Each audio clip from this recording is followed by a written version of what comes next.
Assalamualaikum warahmatullahi wabarakatuh. Selamat pagi dan salam sejahtera untuk kita semuanya. Baiklah anak-anak sekalian, pada kesempatan hari ini, pertemuan yang hari ini Bapak sampaikan mengenai bab yang kedua tentang perubahan sosial, budaya, dan globalisasi.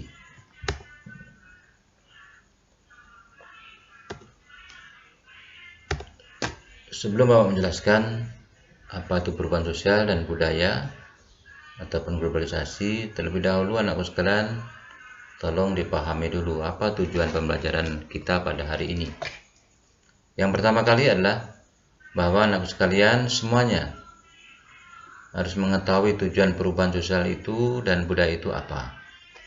Yang kedua, anakku sekalian bisa menjelaskan tentang bentuk-bentuk perubahan sosial dan budaya yang ada dalam lingkungan masyarakat. Yang ketiga, anak sekalian dapat mengetahui aspek dari globalisasi itu apa. Untuk itu anak sekalian perlu Bapak sampaikan sedikit ya tentang perubahan ini, bahwa setiap masyarakat dimanapun saja berada pasti mengalami yang namanya suatu perubahan. Kemudian perubahan dalam masyarakat itu selalu berkaitan dengan perubahan lembaga sosial, nilai sosial, pola perilaku kelompok sosial, dan lapisan sosial. Itu pasti. Kemudian perubahan dapat terjadi pada hal-hal yang bersifat tradisional. Anakku sekalian semua sudah tahu tradisional itu apa. Kemudian yang kedua adalah modern. Tradisional kehidupan yang masih sangat terbelakang. Modern adalah kehidupan yang identik dengan segala sesuatu itu sudah ada dan sudah disediakan. Ya. Kemudian perubahan semacam ini dikenal dengan modernisasi anak sekalian. Modernisasi kita tahu bahwa ya modern. Ya, modern itu artinya setiap apapun yang kita inginkan ada. Kita mau apapun ada, tinggal kita ya melihat kondisi keuangan kita ya. Sedangkan pengertian dari modernisasi itu sendiri adalah, menurut pendapat dari Kocaraningrat, adalah suatu usaha untuk hidup sesuai dengan zaman dan kebutuhan pada saat sekarang. Itu namanya modernisasi atau modern.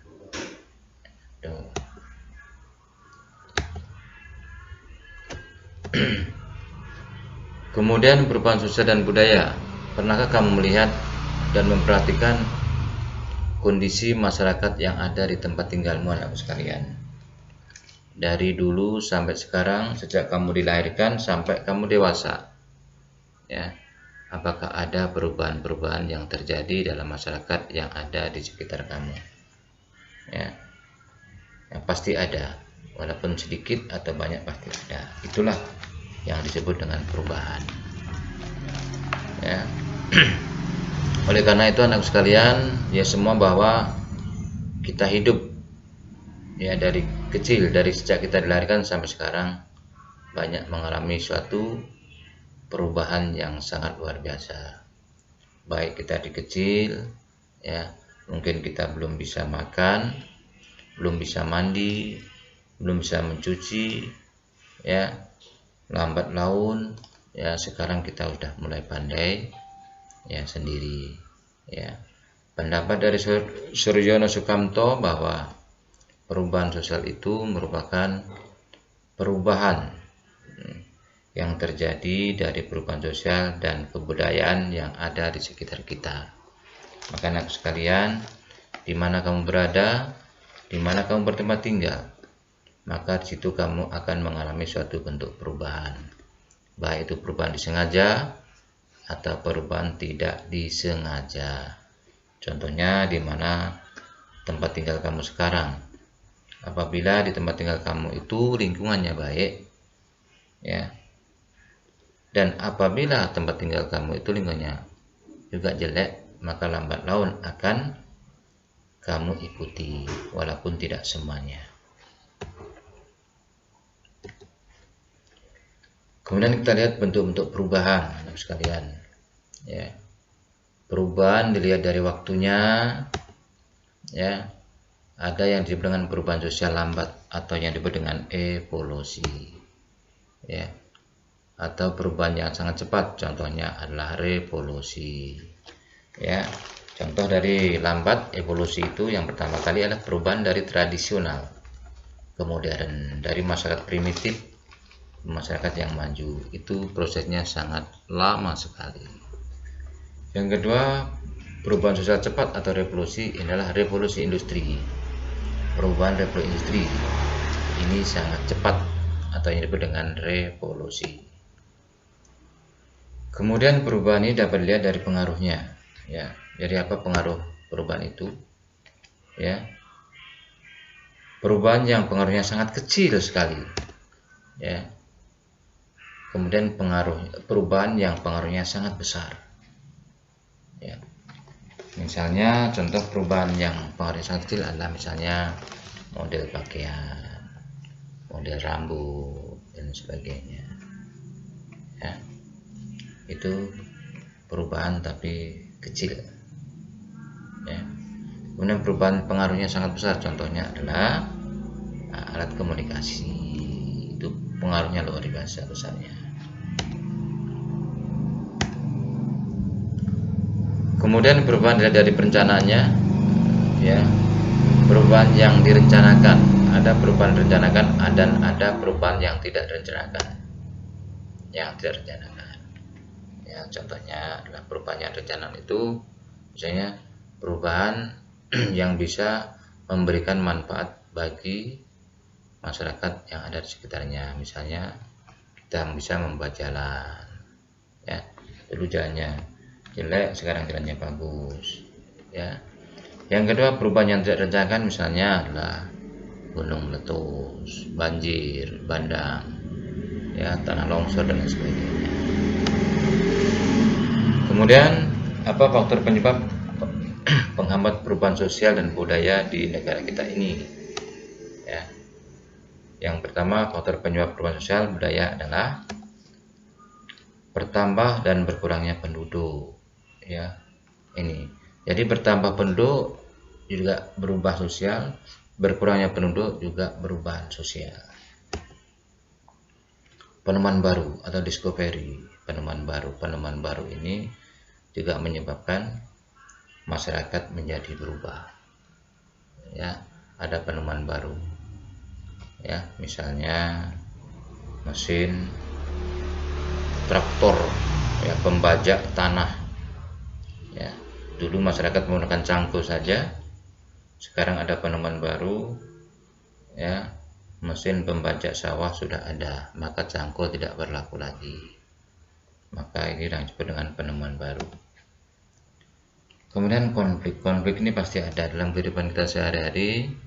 Yang namanya konflik itu pasti ada, apalagi yang namanya masyarakat, ya, karena masyarakat kita ini bukan satu pola pikir tapi banyak pola pikir, dan makin satu dengan yang lainnya pola pikirnya berbeda, maka lambat laun konflik akan bisa terjadi. Kemudian terjadi pemberontakan terjadi karena adanya konflik tadi, anakku sekalian. Ini menyambung dari permasalahan di atas. Mengapa terjadi pemberontakan? Karena diawali dari konflik, ya, karena ketidaksenangan, ketidakpuasan, ya, maka terjadi namanya pemberontakan, ya, ketidakadilan dan lain sebagainya.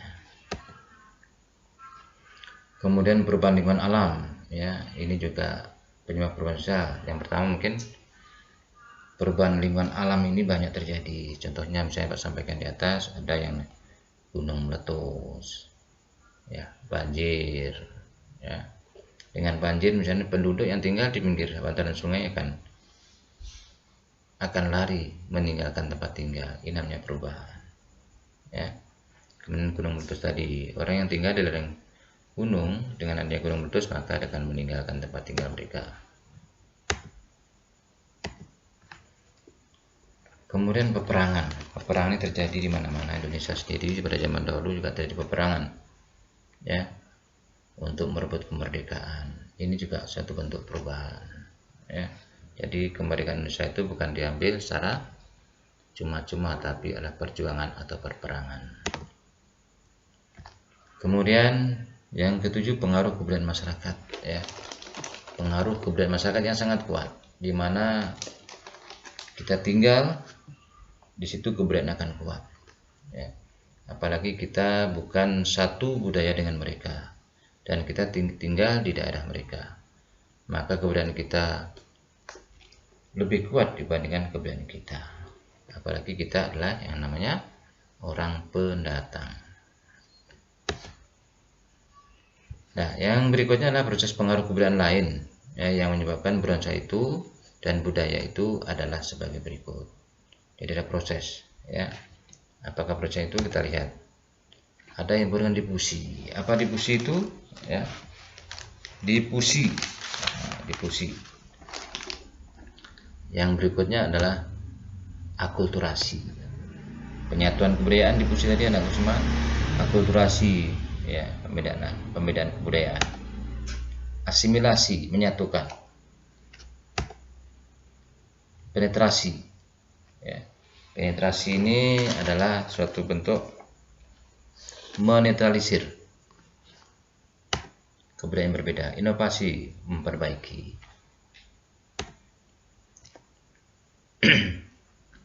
Milenialisme, ya, zaman sekarang, zaman milenialisme, zaman modernisasi, zaman maju. Kemudian faktor penghambat daripada perubahan sosial itu apa saja? Jadi perubahan sosial itu bukan hanya mulus saja, tapi ada yang disebut penghambat, ya. Yang pertama, kehidupan masyarakat yang terasing, ini pasti, ya. Jadi masyarakat terasing itu masyarakat yang masih hidupnya, ya, yang pertama jauh dari keramaian, ya. Kemudian kehidupan mereka masih sangat sederhana, ya. Berikutnya, kehidupan mereka ini masih jauh daripada kehidupan orang lain. Ini pasti sangat berpengaruh. Kemudian perkembangan iptek yang sangat terlambat, ilmu pengetahuan teknologi dan lambat, ini juga pengaruh, ini menghambat, ya. Sikap masyarakat yang sangat tradisional, ini juga berpengaruh luar biasa. Karena tradisional itu adalah tidak susah untuk berubah. Dia memegang teguh apa yang dimiliki oleh mereka, yang diberikan oleh nenek moyang mereka. Maka inilah sikap yang sangat tradisional, tradisi. Kemudian adanya prasangka terhadap hal yang baru. Nah, ini biasanya ada juga.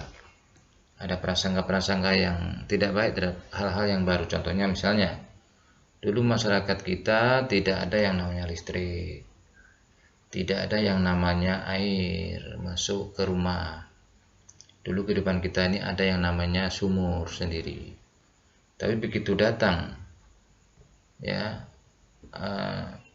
ATB, kalau di Batam ATB atau PLN, maka ini adalah satu bentuk, ya, prasangka hal-hal yang tidak baik kepada hal tersebut. Contohnya misalnya air, saya kan udah ada air, kok air masuk ke rumah saya. Misalnya PLN, kita kan udah ada lampu, ngapain masuk ke rumah saya. Dan faktor yang paling penting adalah mereka pasti intinya, ya, ujungnya membayar iuran. Yang berikutnya, adat istiadat masyarakat yang sangat kuat, yang sangat kental.